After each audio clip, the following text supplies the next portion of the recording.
সামনে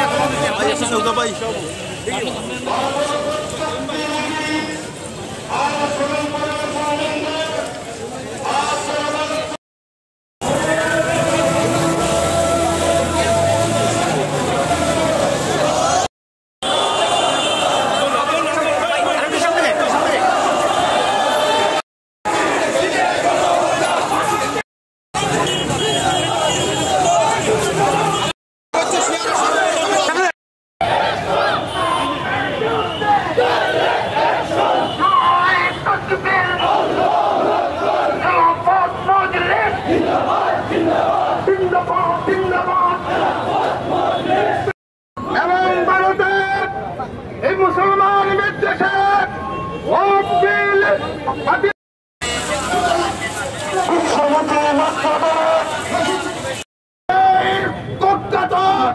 সংস্কার কমিশনের সকল সদস্যকে বয়কট করতে হবে।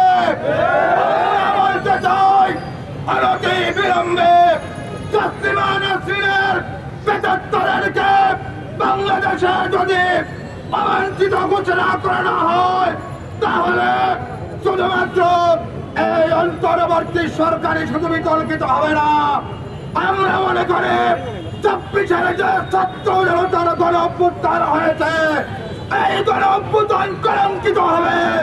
সুতরাং রাষ্ট্রিক মুরতাদদের বিরুদ্ধে খেলাফত মজলিসের আজকের এই সমাবেশ থেকে আমরা স্পষ্টভাবে বলে দিতে চাই, আর কোন ষড়যন্ত্র মেনে নেওয়া হবে না। বাংলাদেশের তাই হবে না। আন্দোলন সংগ্রামে সিলেটের সর্বস্তরের জনগণকে অংশগ্রহণের উদাত্ত আহ্বান জানিয়ে খেলাফত মজলিস সিলেট মহানগরী শাখার পক্ষ থেকে আপনাদেরকে আবারও মুবারকবাদ জানিয়ে আমি আমার বক্তব্য এদেশের গণমানুষের সংগঠন খেলাফত মজলিসের পক্ষ থেকে প্রতিবাদ মিছিল এর আয়োজন করেছে।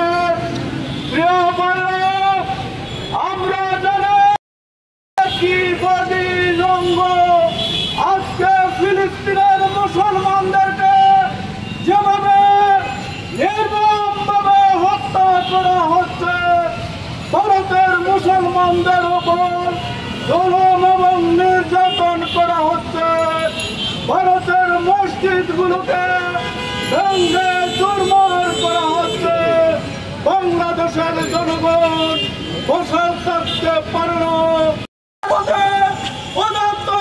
জানাতে চাই, আসুন আমরা দল মত নির্বিশেষে ভারত এবং ইসরায়েলের সকল পণ্য ১ নম্বর বিষয় হলো ইসরায়েল এবং ফিলিস্তিনের ভেতর যে যুদ্ধ চলছে এবং এই যুদ্ধের ক্ষেত্রে আমরা শুধুমাত্র যুদ্ধ বন্ধের দাবি করছি না, বরঞ্চ আমরা মনে করি ইসলামে বিশ্বাসকে সামনে রেখে মনে করি এবং বাস্তবতার আলোকে মনে করি এই জারজ রাষ্ট্র, দখলদার রাষ্ট্র ইসরায়েলের নাম নিশানা যতদিন এই মিডল ইস্ট থেকে এই ক্যান্সারকে দূর না করা হবে ততদিন পর্যন্ত এই সমস্যা, এই সংকটের সমাধান কোনো কিছুর মাধ্যমেই হবে না। দুনিয়াতে মুসলমানদের যতগুলো রাষ্ট্র আছে সবগুলো রাষ্ট্রের সরকারের দায়িত্ব হলো তারা শুধুমাত্র বিবৃতি দেওয়ার বক্তব্য দিয়ে নিজেদের দায়িত্ব সমাপ্ত করবে না, বরঞ্চ সকলে মিলে ঐক্যবদ্ধভাবে প্রয়োজনে সম্মিলিত বাহিনী গঠন করে এই ক্যান্সারকে মুসলিম বিশ্ব থেকে উপরে ফেলা হবে। আর ইসলাম আমাদেরকে বলেছে এটা মুসলমানদের ১ ইঞ্চি জমিন যদি কাফেররা দখল করে নেয় যতদিন পর্যন্ত সেটাকে মুক্ত না করা হবে ততদিন পর্যন্ত তামাম বিশ্বের মুসলমানদের জন্য জিহাদ ফরজ দায়িত্ব হয়ে যাবে।